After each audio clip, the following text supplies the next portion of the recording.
kita akan membahas hal yang pertama mungkin yang lebih filosofis gitu. Kenapa kemudian harus ada budaya bertamu begitu? Kenapa kita harus di zaman yang saat ini masih ada budaya bertamu? Apakah itu masih kontekstual? Apakah itu masih kita perlukan saat ini? Itu mungkin bisa kita mulai dari situ ya, Ustadz Asad ya. Ya, jadi ini bukan masalah filosofi, ini masalah kebutuhan saja. Orang bertemu, orang bertamu itu kebutuhan. Ngapain orang kalau nggak butuh nggak bertamu? Ini bukan masalah filosofi, ini masalah kebutuhan, masalah sesuatu yang memang orang butuh untuk bertamu. Kalau nggak butuh bertamu, ngapain bertamu? Ini masalah sederhana saja. Jadi masalah di mana kemudian sesungguhnya orang butuh bertamu. Untuk apa? Nah, itu pertanyaannya, ya kan? Untuk apa orang bertamu itu? Ya, tentu saja ada hal-hal yang kemudian memang harus diselesaikan dengan bertamu itu. Nah, salah satu dan yang paling penting sesungguhnya di dalam agama itu bertamu itu terkait dengan silaturahim, gitu. Jadi ini ajaran yang penting gitu dalam Islam. Silaturahim itu memperpanjang umur dan menambah rezeki. Jadi kenapa harus bertamu? Ya itu adalah bagian dari silaturahim. Loh, apakah nggak bisa silaturahim itu dijalin dengan media sosial? Ya mungkin bisa diwakili, tetapi tidak secara menyeluruh gitu.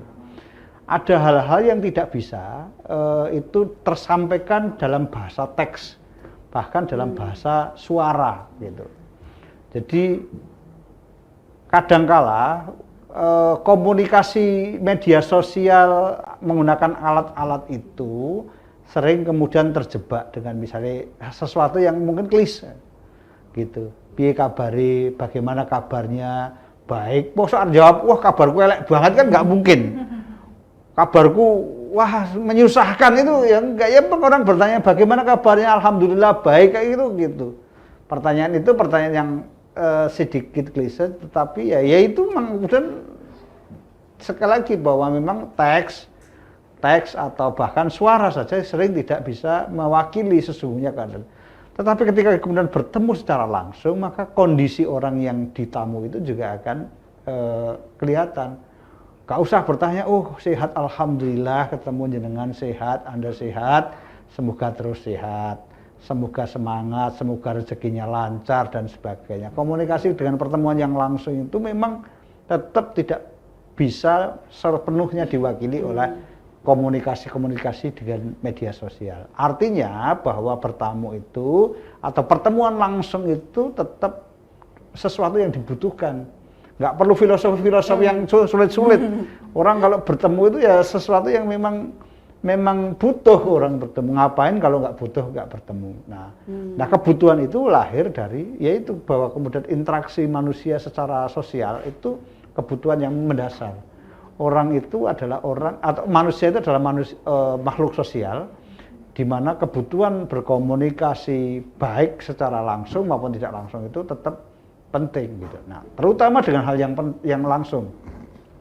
Karena pertemuan yang langsung itu kita berbicara antar orang, bisa melihat bagaimana mata berkedip, bagaimana logatnya langsung bisa kita dengarkan.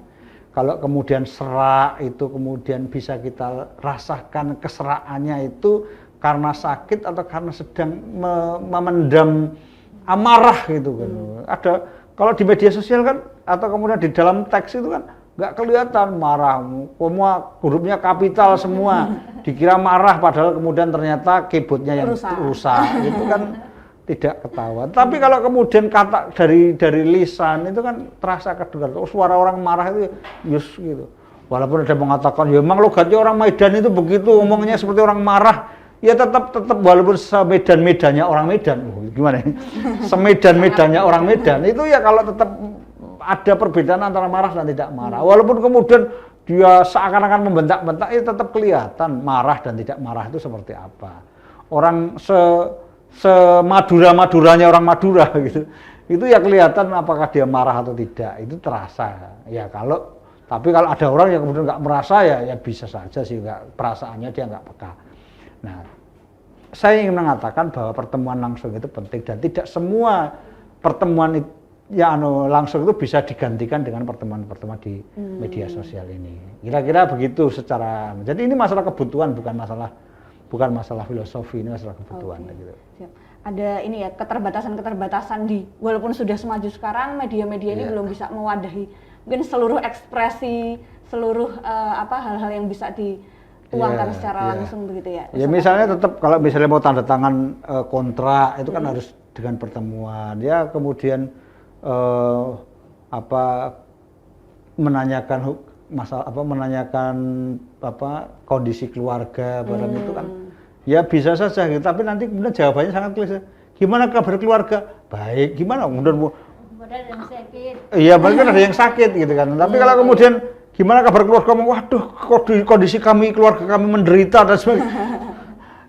Ya jawaban yang ya sulit untuk mengatakan begitu gitu ya. Dongakne wae misalnya kadang-kadang muga-muga sehat kabeh itu harus doakan semuanya sehat gitu. Mungkin itu yang mungkin keluar, tapi itu kan itu perlu ditafsirkan lebih banyak lagi. Lebih banyak lagi, tidak terlihat wajahnya. Iya gitu. Menimbulkan nih miskomunikasi, ya mungkin terjadi juga ya kalau tidak langsung ya. Oh iya. Artinya gitu, tidak semua bisa digantikan dengan pertemuan di media sosial. Gitu. Oke. Dan memang cenderung banyak miskomunikasi atau mungkin bisa penafsiran begitu ya kalau misalnya di pertemuan hanya lewat teks seperti itu yang terbatas sifatnya. Ya setidaknya kan kalau kemudian kita bertamu ya ngerasa nih tehnya, ngerasakan kopinya. Itu masih ada gulanya. Iya, itu kan ada rasa yang berbeda. Ini iya gitu. Walaupun kemudian kita sudah berharap nanti kalau ke sana kita nanti akan dapat suguhan kopi kan, akan dapat menu kopi, dapat teh. Ternyata kemudian wah saya sedang buat kolak lah gitu, kemudian apa yang kita lebih nikmat. Bonus. Ya. Oh iya. Ya gitu. Oke. Termasuk mungkin kalau berbicara soal era saat ini begitu ya, Ustaz Azad. Bertamu di era yang mungkin sudah berbeda dengan era yang dahulu kita memakai masker dan lain-lain sebagainya kayak gitu, itu tetap hal yang kemudian masih kontekstual bagi mungkin Ustadz Azad begitu. Iya. Ya memakai masker itu kan sebenarnya hanya masalah bagaimana respon sesaat ya. Kita sekarang pakai masker gitu. Ya sebenarnya kalau masker dilepas juga nggak apa-apa kalau memang kondisi memang ini masalah situasional saja lah gitu. Jadi seperti halnya kalau kita keluar rumah pakai helm gitu. Kalau sampai rumah ya helmnya dicopot gitu kan. Itu hanya masalah situasional aja karena kemudian kalau helm mau tidur juga pakai helm juga susah. Mau mandi pakai helm.